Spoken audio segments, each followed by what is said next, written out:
ayiwa an bɛ barika ni bonya ani tanuli lase Ala ma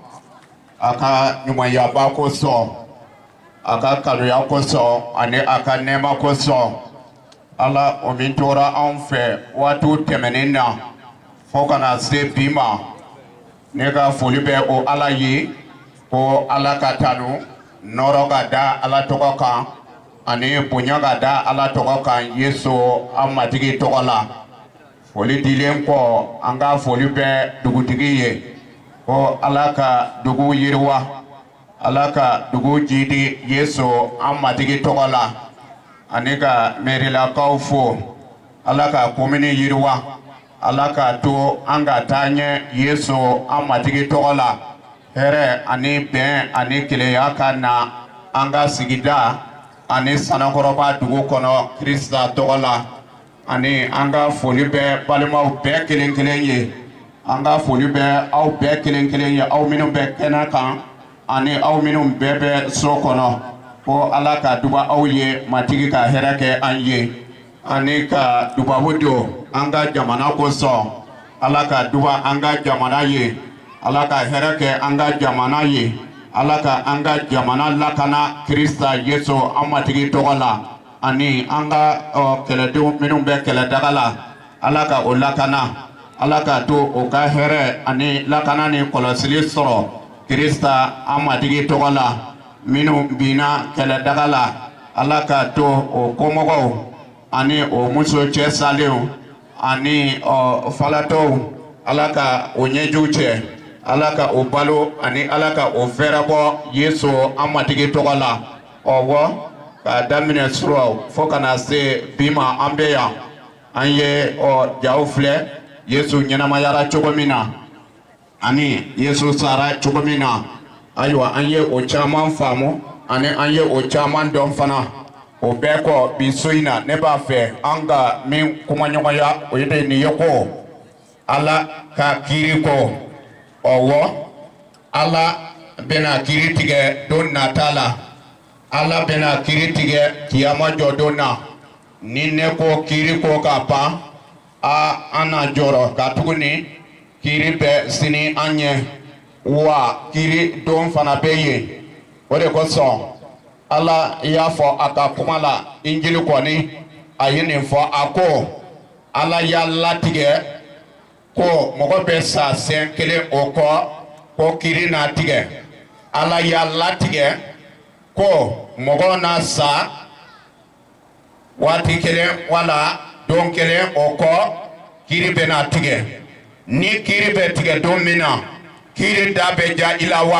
wala a da tɛ ja i la o kɔrɔ kiiri da bɛ ja dɔ la ani a bɛ goya dɔ la ne ko i ni i ka Ala ɲini bɛɛ i ni i ka Ala sira taamali bɛɛ i ni i ka sundo bɛɛ i ni i ka sarakabɔ bɛɛ ani i ni i ka jijali ani i ka yɛrɛdili bɛɛ yala Ala ka kiiri tɛna bin i kan wala ayi wa ni i ye ɲininkaliw sɛmɛ mɔgɔw la bi caman b'a fɔ ko ni i ma se Ala bara ko mɔgɔ tɛ o dɔn k'a sɔrɔ a dɔnnen don kiiri fɔlɔ tigɛra ka ban Setani muritira tuma min na ani a ka jinɛw o min ye mɛlɛkɛw muritilen ye Ala ye kiiri tigɛ o kan ka ban hali k'a sɔrɔ kiyama jɔdon ma se hali k'a sɔrɔ an ma se lahara sabula Setani ni a ka mɛlɛkɛw o min bɛ wele bi jinɛw olu muritira Ala ye y'a latigɛ wala Ala y'a latigɛ ko jahanama dilara olu de kosɔn o ye Ala ka kaso de ye i ko diɲɛso la mɔgɔ juguw mana minɛ suɲɛlikɛlaw mana minɛ binganikɛlaw mana minɛ wa ni o ɲɔgɔn mɔgɔ juguw sɔrɔla ka ban kiiri bɛ tigɛ ni kiiri da ma ja i la i ka da la ko i na kaso kɛ dɔ ta bɛ kɛ dɔɔni nka kalo 3 wala 4 dɔw bɛ o si bɛɛ kɛ kaso la nka Ala ka kiiri mana bin i kan i na i si bɛɛ kɛ kaso la o kɔrɔ i na kɛ jahanama kɔnɔ bi su in na kiri bɛ bin mɔgɔ minnu kan wala kiri da de ja mɔgɔ minnu na o ye jɔn ani jɔn ye kiri da de ja mɔgɔ minnu na bi n'i ye diɲɛ filɛ janko Mali yɛrɛ an kɔni mana wuli tuma o tuma ani don o don an b'a fɔ ko Ala o Ala o Ala o Ala yala Ala ɲinibaaw bɛɛ bɛ Ala sɔrɔ wa Ala ɲinibaaw bɛɛ bɛ Ala ye wa Ala ɲinibaaw wala arijɛnɛ ɲinibaaw olu bɛɛ bɛ Ala ye wa wala ayi k'a sɔrɔ diɲɛso la wari ɲinibaaw ka ca nka wariba sɔrɔbaw man ca wari ɲinibaaw ka ca nka wari sɔrɔbaw man ca o cogo la Ala ɲinibaaw fana ka ca Ala tɔgɔ welebaw ka ca wa Ala kokɛlaw ka ca nka Ala sɔrɔba ani arijɛnɛ sɔrɔba ko o man ca ni ne y'o fɔ o bɛ kɛ i n'a fɔ kabako kuma bi su in na i na Ala sɔrɔ wa ni i bɔra dugukolo kan yan ni i suma yɛlɛmana yala i na Ala ye wa wala ayi o dama tɛ ni i taara kiyama jɔ don na kiri kɔni bɛ an ɲɛ siga t'a la i mana wuli waati o waati don o don a kiyama jɔ don bɛ yen kiyama jɔ don bɛ yen o kɔrɔ kiri bɛ yen wa kiri bɛ an ɲɛ bi su in na injili ye mun de fɔ a ko Ala y'a latigɛ mɔgɔ bɛ sa siɲɛ kelen o kɔ kiri n'a tigɛ i kan an bɛɛ bɛ na sa siɲɛ kelen i ko waati tɛmɛnenw na an mɔkɛ wala an bɔnnaw sara bi an tɛ o ye cogo min na an fana don dɔ bɛ na an fana bɛ bɔ nin dugukolo kan nka ni i bɔra dugukolo kan tuma min na yala kiri jɔdon wala kiyama jɔdon yala i na se sɔrɔ kiri kan wala ayi kiri bɛ tigɛ mɔgɔ min kan k'i dabu ye o fɔ ka jɛya a ye mun fɔ bibulu ko ni mɔgɔ mana sa dugukolo kan wala ni an bɛɛ kelen kelen mana sa dugukolo kan ni an bɔra dugukolo kan k'i dabu ko an na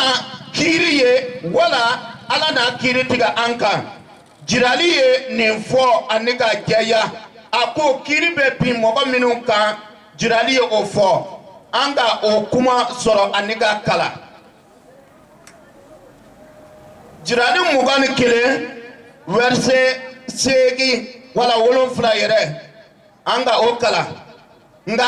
siranbaatɔw ni danabaliw ni koharamulikɛlaw ni mɔgɔfagalaw ni jadɔkɛlaw ni subaw ni bolibatɔbaw galontigalaw ani galon ka di mɔgɔ minnu ye ko o niyɔrɔ n'a kɛ jahanama kɔnɔ ko a mananen bɛ ni tasuma ni kiribi de ye Ala ka bonya da a ka kuma kan k'i daabi ko bibulu kɔni a ye nin fɔ ani ka jɛya ko kiri bɛ bi mɔgɔ min kan diɲɛso la wala Ala bara ko mɔgɔ min bɛ sira mɔgɔ ɲɔgɔn ɲɛ ka danaya kɛ Nabila Isa la ka sira balimaw ɲɛ ka sira sigiɲɔgɔn ɲɛ ka sira somɔgɔw ɲɛ ka danaya kɛ Nabila Isa la ko siranbaatɔw kiri n'a tigɛ olu kan fɔlɔ ka tuguni ko o siranna mɔgɔ ɲɛ ka ɲɛ don Ala la de ye ni i bɔra dugukolo kan tuma min na mɔgɔ fɔlɔ min bɛ halaki mɔgɔ fɔlɔ min bɛ jahanama ye mɔgɔ fɔlɔ kiri bɛ bin min kan wala Ala bɛ kiri tigɛ min kan ko o ye siranbaatɔ de ye bi su in na e yɛrɛ b'a dɔn ani i y'a faamu ko Yesu ko ye tiɲɛ ye ko Yesu ye kisiba ye ko Yesu ye tilaba ye ko Yesu ye kumababa ye ko Yesu ye an kɛnɛyaba ye ko Yesu ye an kumababa ye i dara la wala yɔrɔ caman ani fan caman na n'i ye ɲininkaliw kɛ Yesu sira kɔni ka ɲi ko Yesu ko ye tiɲɛ ye ko Yesu ye kisiba ye ko Yesu ye kabako ni kɛnɛyaliw ani hɔrɔnyaliw kɛ k'a tɛmɛ an dara o bɛɛ la nka ni an nana ko Yesu ye kisiba ye a gɛlɛya bɛ ye Yesu bɛ se ka I kɛnɛya Yesu bɛ se ka I kumabɔ Yesu bɛ se ka I hɔrɔnya ni I dara la ko Yesu bɛ se ka I kisi bi su in na yɛrɛ I n'a kisi wa ina tanga ka bɔ ala ka kiiri ma ina tanga ka bɔ ala ka dimiya ma ina tanga ka bɔ ala ka ɲangata ma la de bi su in na e min bɛ ne lamɛn ne ko kiiri taa na ja i la wa wala ayi e tɛ siran wa ala bɛ an ɲɛ wa an tobali tɛna kɛ nin dugukolo kan wala an tɛna to nin dugukolo kan bada an selen ala bara o ye wajibi ye wala an na se ye ni an sera tuma min na i siranna mɔgɔw ɲɛ i ma sɔn ka danaya kɛ Yesu la i siranna mɔgɔw ɲɛ i ma sɔn ka kolo nabila Isa ye wala i ma sɔn a ka kuma ma ni i sera ala bara tuma min na i seko tɛna kɛ ka tuguni o waati ye kiiri waati ye o waati ye sarati waati ye wa o waati fana tɛ se ka kɛ an janya waati ani ala ɲini waati de ye bi su in na ne ko kitabu kɔni ye a fɔ ka jɛya ko i ka ala ɲini a sɔrɔ tuma la ka tɔgɔ wele ka to i kɔrɔ o kɔrɔ ala bɛ ɲini k'i to dugukolo kan ala bɛ sɔrɔ k'i to dugukolo kan wa alijɛnɛ bɛ sɔrɔ k'i to dugukolo kan wa e bɛ ala sɔrɔ wa e bɛ ala ye k'i to dugukolo kan ka tuguni kitabu ko min dara nabila Isa la ko i na ala ye de ye kiiri a bɛ bin mɔgɔ minnu kan fɔlɔ siranbatɔ o kɔ jadoyakɛlaw mɔgɔ min bɛ ala kotaya kɛ mɔgɔ min bɛ kakalaya kɛ mɔgɔ min bɛ ala ka sariya tiɲɛ i ko Musa ka sariya la a fɔra ko i kana jadoya kɛ nka ni e bɛ jadoya kɛ e bɛ ala ka sariya dankari wa o kɛtɔ dɛ ala ka kiiri na bi i kan ala ka ɲangata na bi i kan wa ala ka timiya na bi i kan de ye bi su in na yala kiiri ko ye tiɲɛ ye wa jahanama ko ye tiɲɛ ye wa tasuma ko ye tiɲɛ ye wa kiyama jɔdon ko ye tiɲɛ ye wa ni ko o ye tiɲɛ ye wa i ka da la fana ko kisili ko ani alijɛnɛ fana ye tiɲɛ de ye bi su in na ala ka kiiri ko bi su in na ala ka ɲangata ko bi su in na ala ka dimiya ko bi su in na ko olu bɛɛ bɛ an ɲɛ ka tuguni ala diminen bɛ diɲɛ kɔrɔ diɲɛ tɛ ala kan minɛ diɲɛ tɛ sɔn ala ta ma diɲɛ tɛ kolo ala ye wa diɲɛ ma ala ka sariya jate ko o ye ala ta ye la wala ala ta ye mɔgɔ sigida wala mɔgɔ jɛkulu ala ka kiiri bɛ bin min kan o ye suɲɛlikɛla ye suɲɛlikɛla ko ala ka kiiri bɛ bin i kan e bɛ suɲɛli kɛ wa e bɛ namara kɛ wa e bɛ binkani kɛ wa e bɛ mɔgɔ faga wa kitabu ko olu si tɛna don ala ka masaya la wa olu tɛna ala ka alamaya ye bi su in na e min bɛ ne lamɛn i ka so kɔnɔ bi su in na e min sigilen bɛ ka ne lamɛn ni ko ala ka kiiri bɛ bin i kan wa wala ayi nka ala ka kiiri bɛ bin mɔgɔ caman kan o de kosɔn an ka dubabu kɔnɔ an bɛ to ka fɔ ko ala ka an tanga kiiri ma ala ka da yɔrɔ suma ala ka nin kɛ ala ka nin kɛ ala ka kaburu nɔrɔya yala k'i to namara kɛli la k'i to suɲɛli kɛli la ka i to o ɲɔgɔn ala kotɛya ni ko haramuli kɛli la i salen kɔrɔ ko kaburu ka nɔrɔya kaburu bɛna nɔrɔya cogo di o na nɔrɔya cogo di bi su in na kiiri bɛ bin mɔgɔ minnu kan ala bɛ dimi mɔgɔ minnu kɔrɔ wa kitabu ko mɔgɔ bɛ sa siɲɛ kelen o kɔ kiiri bɛ n'a tigɛ kiiri tigɛtɔ kiiri da bɛ ja i la wa kiiri tigɛtɔ i na jo sɔrɔ wa kiiri tigɛtɔ yala i na se sɔrɔ kiiri kan wa wala ayi bi su in na ne ko mɔgɔ fɛn o fɛn wala siya fɛn o fɛn wala mɔwolo fɛn o fɛn ko ala ka kiiri kɔni mana bi i kan siga t'a la i na ala ka kaso ye o min ye jahanama ye jurumokɛlaw bɛɛ bɛna ala ka dimiya sɔrɔ namarakɛlaw bɛna ala ka dimiya sɔrɔ wa galontigɛlaw ani nafigiw wa o ɲɔgɔn kojugukɛlaw ani ko haramulikɛlaw bamanan ko jamburukɛlaw ko olu bɛɛ bɛna ala ka tɔɔrɔ wala ala ka ɲagata ani ala ka dimiya sɔrɔ de bi su in na an nalen filɛ yan walisa i ka mabɔ ala ka dimiya la walisa i ka tanga ala ka dimiya ma walisa kiiri da ka ja i la kabini kunu wala surɔ an bɛ yan an na kun ye walisa e bɛ se ka tanga ala ka kiiri ma cogo min na e bɛ se ka tanga ala ka dimiya ma cogo min na e bɛ se ka tanga ala ka jahanama wala o ɲɔgɔn gɛlɛya ma sini kiyama jɔ don an na kun ye walisa ka o fɔ i ye ni e bɛ siga la yala ne na ala sɔrɔ wa e bɛ siga la ko ni ne bɔra ne bɛ taa mini wa o ɲininkali ani a jaabili sɔrɔli o ka gɛlɛ ka an to dugukolo kan nka kitabu la o min ye la bibuli ye ale bɛ jaabili jɛlen di jahanama bɛ yen ala bɛ yen alijɛnɛ bɛ yen ni jurumu bɛ yen jurumu yafa fana bɛ yen o de kosɔn bi so in na e b'a fɛ kiiri kana bin i kan e b'a fɛ ala ka hɛrɛ di i ma wala ala ka arijɛnɛ di i ma wala i ka ala ka masaya ye ala ye nin fɔ a ko ala ye diɲɛ kanu hali fo a ye a denkɛ kelen bɛ di wali sa mɔgɔ o mɔgɔ dara ala o kana halaki nka o ka ɲɛnamaya banbali sɔrɔ ala ma denkɛ ci kana diɲɛ la ka kiiri tigɛ diɲɛ kan a y'a ci walisa diɲɛ ka kisi a barika la mɔgɔ min dara yesu la ko i sen tɛ kiiri la mɔgɔ min dara yesu la ko i sen tɛna ye kiiri la mɔgɔ min dara yesu la ko e tɛna ala ka ɲagata ye e tɛna ala ka timiya ye e tɛna ala ka tɔɔrɔ ye de bi su in na ko min dara yesu la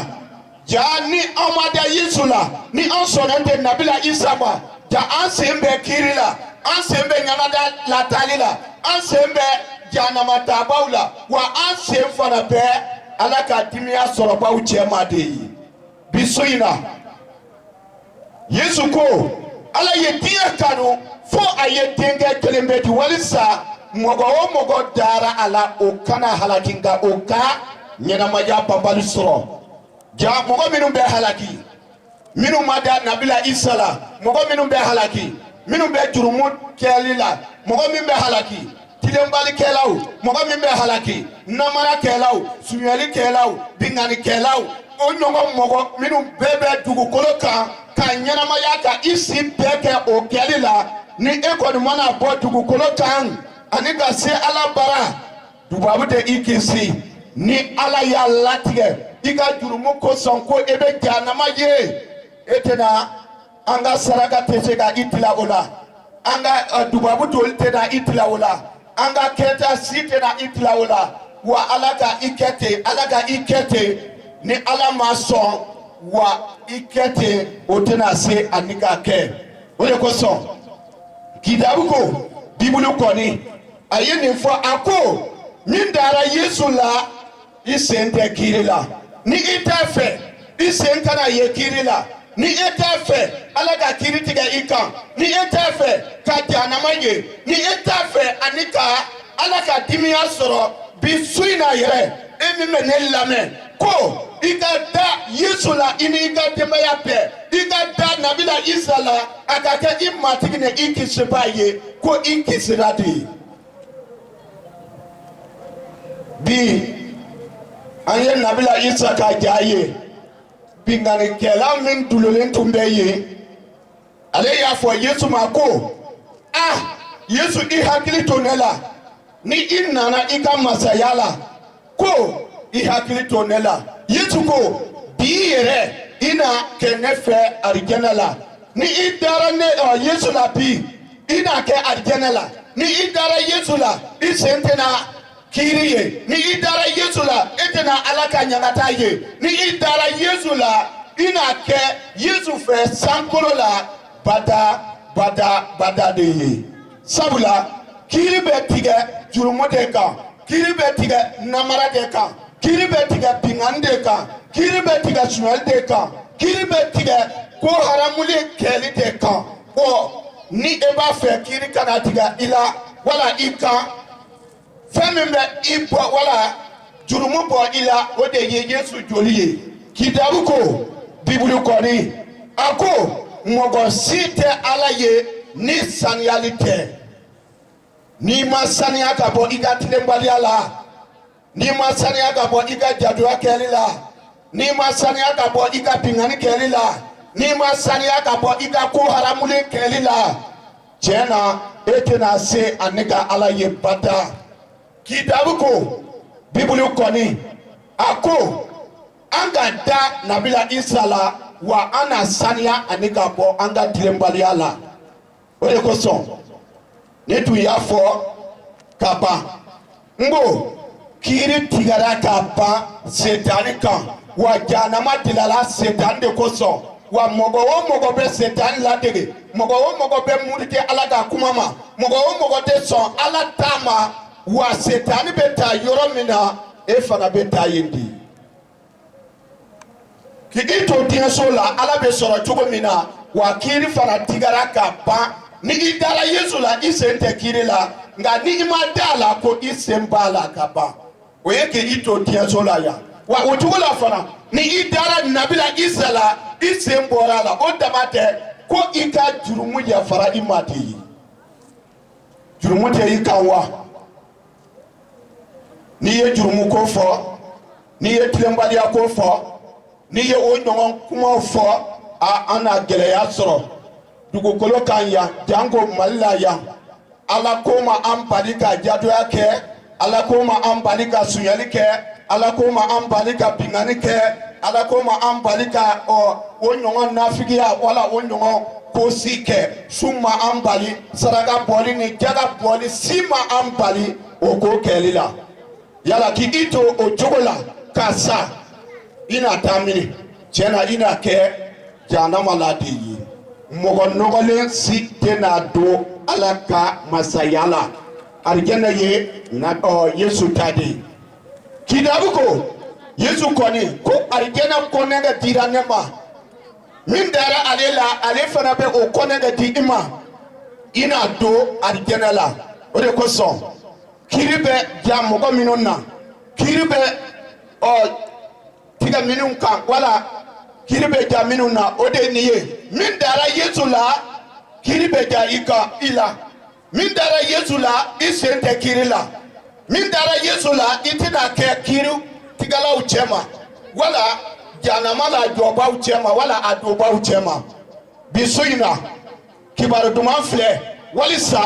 i ka da nabila Isa la ka arijɛnɛ sɔrɔ kibaru duman ye arijɛnɛ sɔrɔli ye Ala ɲiniko ye arijɛnɛ sɔrɔli ye wa Ala bɛ sɔrɔ k'i to dugukolo kan yan arijɛnɛ bɛ sɔrɔ k'i to dugukolo kan yan an yɛrɛ bɛ kuma dɔw fɔ ye an b'a fɔ ko gɛlɛya mana se degun mana se ɲɛjiw mana se ni ko mana gɛlɛya ani ka se hakɛ dɔ ma ko ka Ala minɛ yala Ala bɛ se ka minɛ k'i to dugukolo kan jaa an y'a faamu ko Ala bɛ se ka minɛ k'i to dugukolo kan ani an bɛ se ka fɔ fana ko ko i t'a to Ala bolo ɔwɔ jaa e bɛ se k'a to dugukolo kan ka i ka ko to Ala bolo i ka kɛtaw to Ala bolo wa o cogo la fana ni i dara la ko nabila Isa ye kisiba ye i dara la ko a sara ka kunu i ka jurumu kosɔn kitabu ko e bɛ kisi de ye Ala ɲinikun tɛ ko an ka kɛ jɛ dɔ la wala ayi Ala ɲinikun ye arijɛnɛ sɔrɔli ye Ala ɲinikun ye ka Ala ye Ala ɲinikun ye ka Ala ka masaya sɔrɔ Ala ɲinikun ye an ka kɛ hɛrɛ la siri Ala ɲinikun ye walisa an ka tanga kiri ani jahanama la doni ma de bi su in na Sanakɔrɔba ani a lamini dugu bɛɛ kibaru duman filɛ kitabu ye dɔ fara kuma kan a ko kiraw bɛɛ ye kira y'a kɛ nabila Isa ko la ko mɔgɔ o mɔgɔ dara nabila Isa la ko ina jurumu yafa sɔrɔ kira fɛn o fɛn bɔra Ala fɛ kira fɛn o fɛn kɛra Ala ta yala ka baara kɛ ka o si bɛɛ kɛ kiraya baara la olu bɛɛ ye seereya kɛ Yesu ka jurumu yafa ko la ko min dara Yesu la ina jurumu yafa sɔrɔ ni min sɔnna Yesu ma ko ina jurumu yafa sɔrɔ ko min kɛra nabila Isa ta ye ko ina jurumu yafa sɔrɔ bi su in na wa jurumu de bɛ an se kiri ma jurumu de bɛ an se ɲagata ma jurumu de bɛ an se janama la doni ma jurumu de bɛ an se Ala ka dimiya ma sani an ka se lahara ani i ka ɲɛnamaya o ka kuncɛ dugukolo kan ya o min ye suma yɛlɛmali ye sani o don ka se da Yesu la i ni i ka denbaya bɛɛ da Yesu la i ni i ka denbaya bɛɛ da Yesu la i ni i ka somɔgɔw bɛɛ o mana kɛ i sen tɛna ye kiri la bi su in na an nalen filɛ Yesu ko Ala tɛna kiri tigɛ mɔgɔ si kan ko kiri tigali ko o donna a denkɛ bolo walisa nɔrɔ ka da Ala yɛrɛ kan bi su in na yala kiri da bɛ ja i la wa wala ayi wa mɔgɔ o mɔgɔ sɔnnen tɛ nabila Isa ma mɔgɔ o mɔgɔ ma da nabila Isa la kiri da tɛna ja i la koyi dubabu tɛna i tila saraka bɔli tɛna i tila sun doni tɛna i tila arijɛnɛ ye Ala ta ye wa a b'a fɛ ka minnu to a bɛ o de to wa minnu sɔnna nabila Isa ma a bɛ olu de ladon wa nabila Isa man don ko kiri tɛna tigɛ o kan bada de ye bi su in na Yesu y'o de fɔ nabila Isa kɔni a ko aw hakili kana ɲaami a ye da Ala la ani ka da ne la jaa ni i dara Ala la ko sebaya bɛ tigi to ni i dara Ala la ko Ala ye sankolo ni dugukolo da ni i ma da nabila Isa la i ka danaya ye tɔ ka jɛ de ye i ka limaniya ye tɔ ka jɛ ye ni i dalen tɛ nabila Isa la ni i dalen tɛ a ka kisibaya ma ni i dalen tɛ a ka saya ni su kuneni la ko e tɛna se ka don Ala ka masaya la Yesu ko ne de ye sira ye ani tiɲɛ ni ɲɛnamaya mɔgɔ si tɛ fa Ala lasɔrɔ mɔgɔ si tɛ arijɛnɛ ye mɔgɔ si tɛ Ala ye mɔgɔ si tɛ don Ala ka masaya la ni i ma da nabila Isa la ka tuguni nabila Isa ye arijɛnɛ donda de ye wa an bɛ tɛmɛ nabila Isa fɛ ka don arijɛnɛ la o ye ka limaniya nabila Isa la o kɔ i bɛ Ala ye Yesu ye dɔ fara kuma kan a ko a ye na ne ma aw minnu bɛɛ sɛgɛnlen bɛ aw minnu donnen bɛ ne na lafiya di o ye arijɛnɛ ko ye i bɛ lafiya fɛ wa i bɛ arijɛnɛ fɛ wa da Yesu la n'i ma da Yesu la a i ka arijɛnɛ ni lafiya sɔrɔli o ka gɛlɛn dɛ Ala ma fɛɛrɛ si di dugukolo kan ko i bɛ se ka arijɛnɛ sɔrɔ ni Yesu tɛ an kɔni bɛ dubabu caman don ka i ladon ni an ta ye ko Ala ka hinɛ a la Ala ka hinɛ a la e bɛ Ala kala ko a ka hinɛ kɛ la wa an ye hinɛ ko ye Ala de fɛ an ye makari ko ye Ala de fɛ an ye ɲumanya ko ye Ala de fɛ an bɛ fɛn o fɛn fɔ an y'a ye Ala de fɛ wa mɔgɔ si tɛ se ka Ala dan ni a ka ko ɲuman kɛli wala k'a dan ni a ka dubabu ye ka tuguni dubabu minɛba o ye Ala de ye ni Ala ma minɛ kun i na Ala wajibiya wa bi su in na Ala ye fɛɛrɛ min di dugukolo ma Ala ye fɛɛrɛ min di sanakɔrɔbakaw ani a lamini dugu ma o de nin ye ko Yesu ko ne de ye sira ye ani tiɲɛ ni ɲɛnamaya mɔgɔ si tɛ fa Ala lasɔrɔ e tɛ Ala sɔrɔ n'i ma tɛmɛ Yesu fɛ e tɛ Ala lasɔrɔ n'i ma da Yesu la e tɛ Ala lasɔrɔ n'i ma jigi da Yesu kan ko e tɛ Ala ye bada kitabu kan don ko an ka taa diɲɛ yɔrɔ bɛɛ la ka kibaru duman wajuli kɛ min dara a la ko o se tɛ kiri la nka min ma da a la ko i jalakira ka ban o kɔrɔ kiri binna i kan an ka kalan jɔ yan bi su in na ne ko kiri da na ja i la wa i ka jadoya kɛlen bɛɛ yafara i ma wa i ka suɲɛli kɛlen bɛɛ yafara i ma wa i ka bingani kɛlen bɛɛ yafara i ma wa kakalaya kɛlen bɛɛ yafara i ma wa ko haramuli i ye o minnu kɛ fo ala dusu bɛ kasi ko minnu na yala a yafara i ma wa i ye kɔnɔ minnu tiɲɛ dun i ye den minnu faga dun a ye mun kɛ i la bi bogotigi caman kɛra suba ye ka tuguni ko o bɛ o den faga hinɛ tɛ o la makari tɛ o la hali mɔgɔ caman b'a ye ko hinɛ bɛ muso la koyi hinɛ bɛ muso la koyi cɛ si tɛ a den faga fo muso cɛ si tɛ a den faga fo muso muso de bɛ a den faga kalo 9 dɔw b'a fili sunugun na ye hinɛ b'a la makari b'a la ayi dɛ i sa ye an ka foyi t'a la mɔgɔw ka kuma tɛ wa a ko kɔnɔtiɲɛni kɔni ko jadoyakɛla ka saraka minɛlen ye o ye ka fɛrɛ a ka jugujuguya ma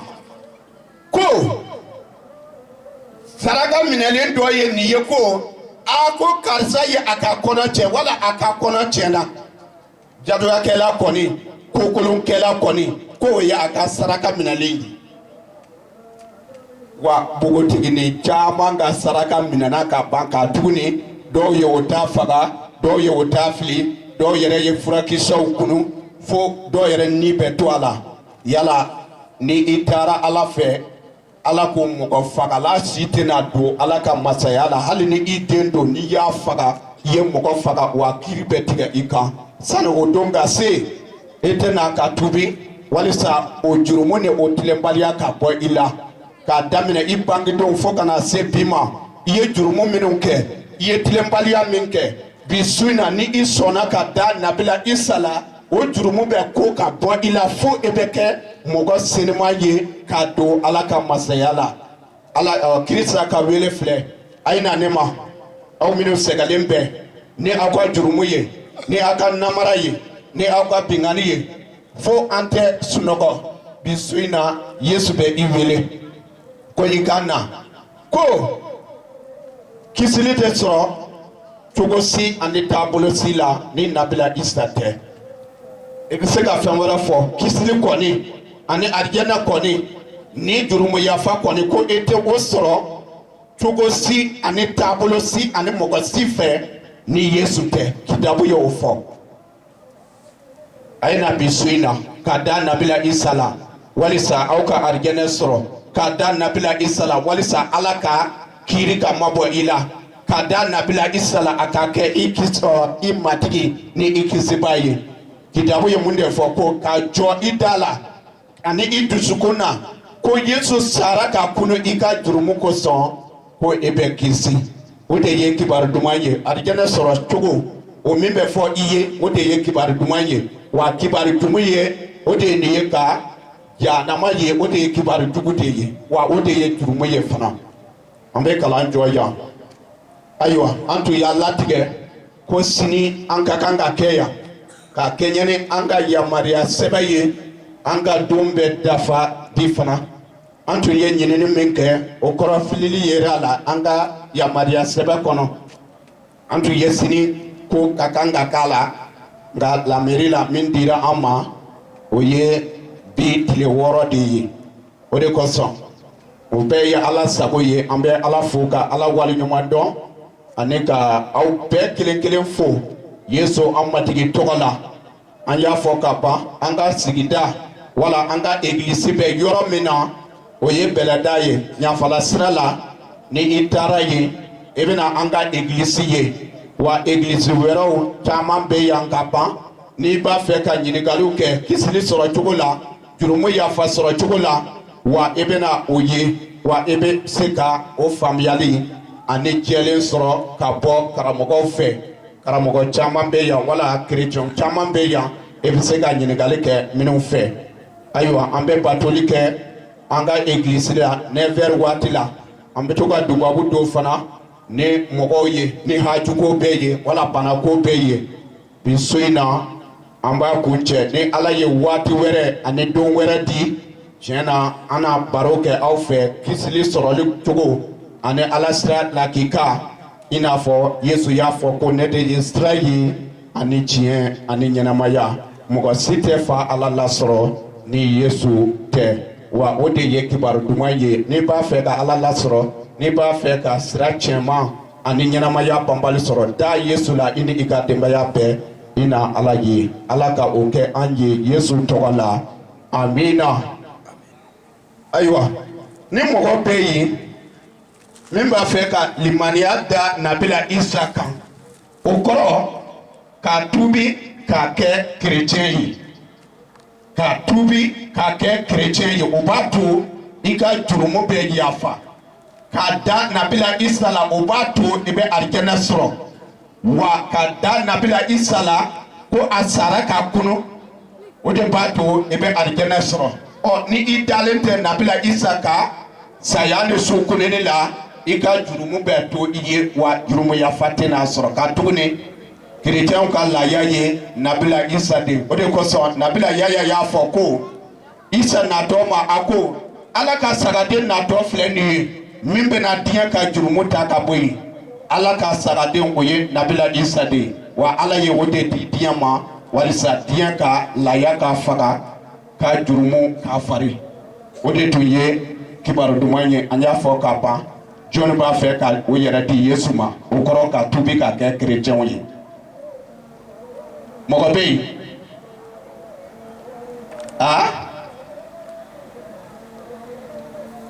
ni mɔgɔ tɛ yen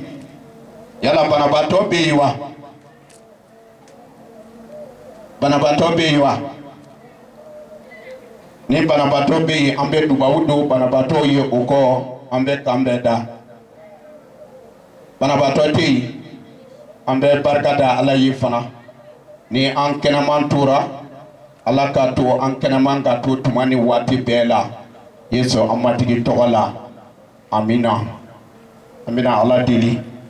sankolo ni dugukolo daba Ala sebayaw bɛɛ tigi wa nɔrɔ masakɛ Alaba ani Alabanbali ɲɛnamaya bɛɛ kuntigi Ala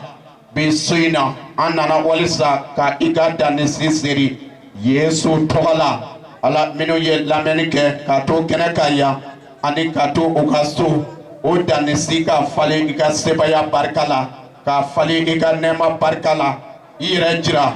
Yesu tɔgɔ la yɔrɔ ani waati ni don bɛɛ la Krista an matigi tɔgɔ la e min ye Ala sɛbɛ ye minnu ma kɛnɛ Yesu tɔgɔ la fa Ala i ka kɛnɛyali ani lafiya di o bɛɛ kelen kelen ma an bɛ i deli ka o ko bɛɛ kalifa i bolo minnu tɔɔrɔlen don gɛlɛya bɛ minnu ka so degun bɛ minnu ka so wala baloko wala o ɲɔgɔn fɛrɛtɔya Yesu tɔgɔ la fa Ala i ka tabɔ u ye duba u ye o kɛnɛya o hɔrɔnya o kumabɔ o kisi Yesu tɔgɔ la an ye o dubabu don Yesu an matigi tɔgɔ la amina Ala ka dubabu ye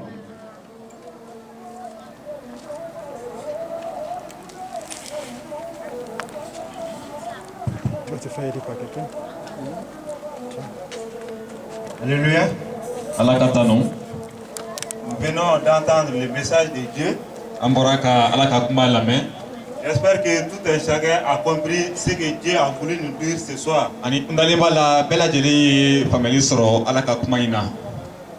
nous a dit que c'est par Jésus seul que nous serons sauvés. Donc il n'y a pas un autre moyen par lequel nous serons sauvés. C'est pour cela qu'il est bon de donner sa vie à Jésus pour être sauvé. C'est pour cela que nous disons merci à notre grand Dieu pour cette parole qui nous éclaire. Et nous disons merci aussi à notre pasteur Enoch Yebese qui a accepté de partager la parole de Dieu entre lui et nous. Et tout l'effort qu'il a fait pour que nous puissions comprendre la parole de Dieu. Nous disons merci pour ça. Sans plus tarder, nous allons céder la place à notre frère Abed Nego Koulibaly pour la prière pour la nation. Après lui viendra notre frère Jacob Soara. Jacob Soara Va prier pour la commune de Sanangorowa avant de faire la clôture de cette campagne d'évangélisation. En cet instant, nous allons donner la place à notre frère.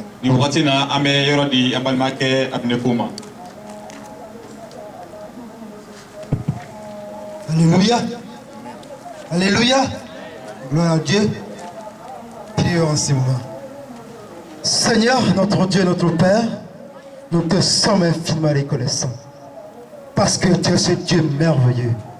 Tu es ce Dieu plein de bonté. Tu es ce Dieu plein de paix. Dieu de joie, Dieu d'amour, Dieu de compassion. Nous t'abandonnons notre pays, le Mali. Papa, tu connais notre pays, la situation à laquelle elle vit. Oh Seigneur, rien n'est caché à toi. Rien n'était caché, Seigneur. C'est pourquoi ce soir, nous lançons notre cri vers toi en te demandant, Seigneur, d'avoir pitié de notre pays. Commençons à te dire les institutions du pays, Papa, en commençant par le président. Père Saint, Père Tout-Puissant, nous le recommandons entre tes mains. Père, dicte-lui et te Dieu les principes dignes pour gouverner ce pays. Père, dicte-lui et te Dieu les lois qui sont appropriées pour la bonne marche de ce pays. Dieu de paix, Dieu de joie, permet qu'à toute manière, à tout temps, qu'il puisse gouverner ce pays pour la gloire de ton nom. Dieu de paix, Dieu de joie, le reste du gouvernement, en commençant par le Premier ministre, Père Saint, Père Tout-Puissant, sois avec tout un chacun d'eux, qu'il puisse gouverner ce pays pour la gloire de ton nom. Éternel mon Dieu, éternel mon roi, tu les connais mieux que moi. C'est des hommes, des femmes. C'est pourquoi, Seigneur, je les abandonne entre tes mains. Papa, au nom du pays, actuellement, où il y a l'insécurité qui règne, Père Saint, Père Tout-Puissant, nous faisons appel à toi. C'est toi seul qui peux nous sortir dans cette impasse. Sans toi, Seigneur, nous ne pourrons rien faire. C'est pourquoi ce soir, nous lançons notre cri vers toi et nous te demandons, Père, de nous secourir. Oh Dieu de paix et de joie, oui, nous sommes dans les derniers moments où le monde est turbulent, où le monde, l'insécurité règne partout. Mais Père, avec toi, nous pourrons mieux marcher. Avec toi, nous pourrons mieux vivre sur terre. Parce que Seigneur, si tu es avec nous, qui sera contre nous? Personne. C'est pourquoi ce soir, nous abandonnons notre pays entre tes mains. Permets, Dieu, la crise à laquelle nous vivons, et Dieu, plus de 7 ans. Père Saint, Père Tout-Puissant, que nous puissions retrouver la sécurité, que nous puissions retrouver la paix, que nous puissions retrouver l'amour, que nous puissions retrouver la compassion. Seul dans le nom de Jésus, nous pourrons mieux vivre. Alors Père Saint, Père Tout-Puissant, nous avons abandonné notre pays entre tes mains. À toi de nous ressortir dans cette impasse. Nous t'avons prié en ce moment au beau et au prochain nom de Jésus Nazareth. Alléluia. Amen. Amen.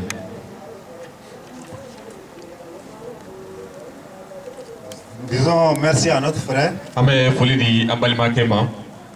Sans plus tarder, nous allons céder la place à notre frère Jacob Soara pour la prière pour la commune de Sanangorowa. Jacob Soara alena ala deli Sanangoroba commune. Frère, que Dieu vous bénisse. Ou ala kadobaye. Amen. Amina. Prions. Ala deli. Excellent Père de gloire, Dieu d'amour et de paix,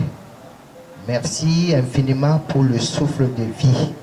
que tu renouvelles à tout un chacun d'entre nous. Oui, Seigneur notre Dieu, durant 5 jours, tu as béni cette commune. Tu t'es révélé à ce peuple. Seigneur notre Dieu, nous prions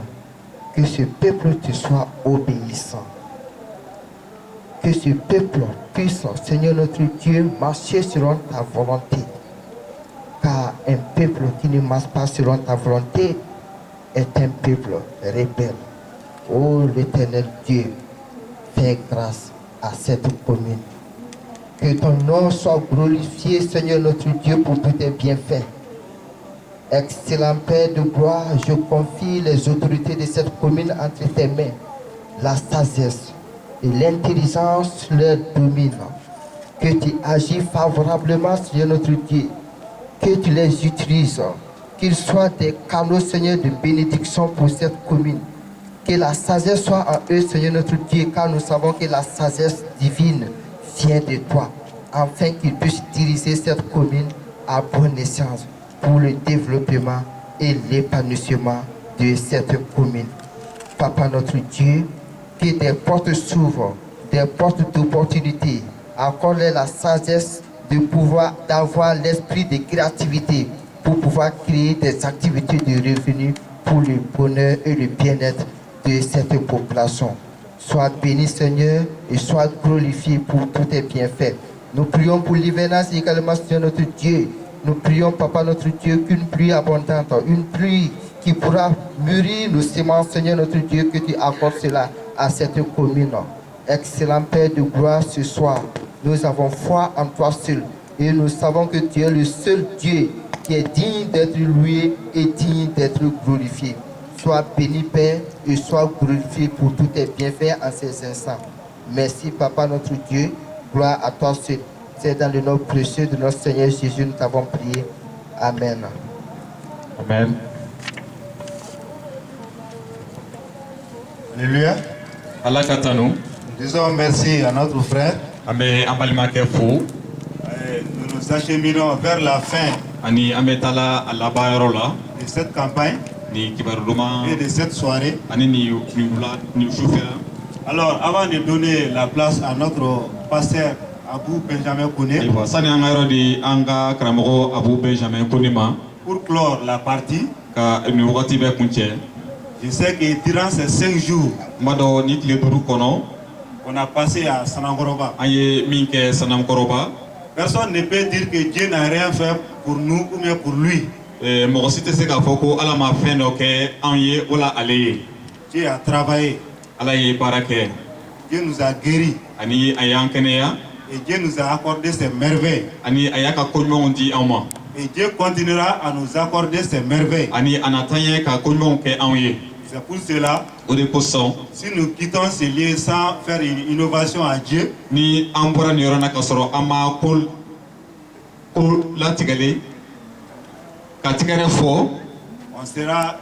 ingrat envers Dieu. an na kɛ fitiriwale ye Ala ma. C'est pour cela que je vais entendre une grande innovation pour notre Seigneur. O de la n b'a fɛ ka tɛgɛrɛba sɔrɔ aw fɛ Ala tɔgɔ la. Applaudissons pour le salut. An ka tɛgɛrɛ fɔ kisili kosɔn. Applaudissons pour ce que Dieu va faire à Sanangoroba. An ka tɛgɛrɛ fɔ Ala bɛna min kɛ Sanakɔrɔba dugu ye. Et pour ce que Dieu fera pour le Mali. Ani Ala bɛna min kɛ ni jamana ye. Nous disons merci à Dieu. An ka barika da Ala ye. Au nom de notre Seigneur Jésus. Yesu Kirista tɔgɔ la. Amen. Amina. Sans plus tarder, nous allons serrer la place à notre pasteur Abou Benjamin Kone An tɛna wagati ta an bɛna yɔrɔ di an pour ka la karamɔgɔ ma. prière de clôture. Ala ka jama aw bɛɛ ka wuli k'aw jɔ bɛɛ i bɛ yɔrɔ o yɔrɔ wuli k'i jɔ ka kibaruya kɛnɛ sigi a ma nɔgɔn nka Ala ye an dɛmɛ k'a sigi